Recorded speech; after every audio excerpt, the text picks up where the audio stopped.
बिस्मिल्लाहिर्रहमानिर्रहीम। अस्सलाम वालेकुम स्टूडेंट्स। PSY 406 मिड टर्म का last lecture, cognitive views of learning. इसके अंदर तीन कंसेप्ट बताए गए: अटेंशन, परसेप्शन और स्केमेटा। अटेंशन होती है जब हम किसी चीज़ पे मुख्तलिफ पिछले 3-4 लेक्चर में ये बार बार डेफिनेशन आ चुकी है कि जब हम बहुत सारी चीज़ें देखते हैं दिन में और उनमें से किसी एक पे फोकस या किसी दो पे फोकस करते हैं तो वो हमारे दिमाग में रह जाती हैं, तो हम उसको कहते हैं अटेंशन। तो बेसिकली यहाँ पे इन्होंने टीचर्स के बारे में बताया हुआ है कि टीचर्स को अपने स्टूडेंट्स की अटेंशन डाइवर्ट करने के लिए क्या करने चाहिए। Develop a signal that tell students to stop doing that they are doing and focus on you as a teacher. जब आप क्लास में जाएं तो कोई ऐसा पर्टिकुलर सिग्नल रखें जिसकी वजह से बच्चे जो है वो आपके ऊपर फोकस करना स्टार्ट कर दें। और उसके बाद अवॉइड बिहेवियर दैट में डिस्ट्रैक्ट योर स्टूडेंट्स। ऐसा बिहेवियर ना रखें जो कि स्टूडेंट्स को डिस्ट्रैक्ट करे।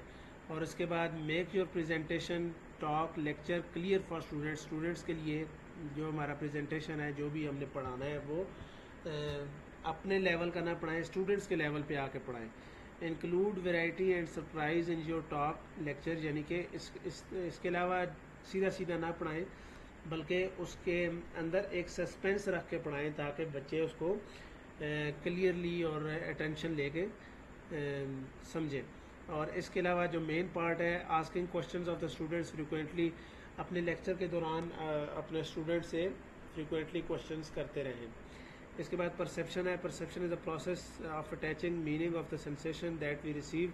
जब हम किसी चीज़ को देखते हैं तो हम उसको अंदाज़ा लगा के परसीव कर सकते हैं, तो उसको हम कहते हैं परसेप्शन। इसके बाद बॉटम अप और टॉप डाउन, ये पहले बताया हुआ है, इसमें कुछ भी नहीं है। स्कीमाज क्या होती है? Abstract knowledge structure that organize vast amount of information. Schema is a pattern और guide for representing an event, concept और स्किल। स्कीमा जो है वो पर्टिकुलर इवेंट होता है या पर्टिकुलर स्किल होती है जिसके बारे में हम सोच के वो सारा इवेंट हमारे जहन में आ जाता है। जिस तरह स्टोरी, ग्रामर है, स्क्रिप्ट है, ड्रामा है। इसके बाद मेटाकॉग्निशन है। मेटाकॉग्निशन भी इम्पॉर्टेंट चीज़ है। इसमें भी तीनों मेमोरीज़ का जिक्र किया गया है: डिक्लेरेटिव, प्रोसीजरल और conditional. Metacognitive knowledge is use to regulate thinking and learning. और इसी तरह ये थिंकिंग और लर्निंग में भी मेटाकॉग्निशन यूज़ होता है। और इसी तरह टीचर जो है वो तीन चीज़ों को इम्प्लीमेंट करके अपने स्टूडेंट्स के अंदर एबिलिटी डेवलप कर सकते हैं। जैसे पहले ही है प्लान, मॉनिटर और इवेल्युएट।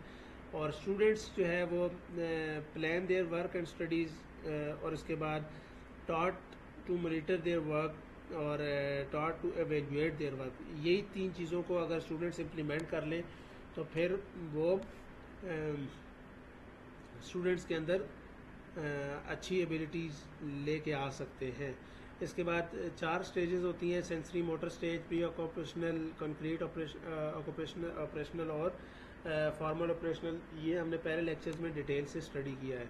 तो ये हमारा मिड टर्म तक के लेक्चर से लेक्चर नंबर 21। इसके बाद हम मिड टर्म के पेपर्स के बाद मिलते हैं complex cognitive process lecture number 22 से। तब तक के लिए अल्लाह हाफिज़। Thank you so much. Keep supporting Ashmi.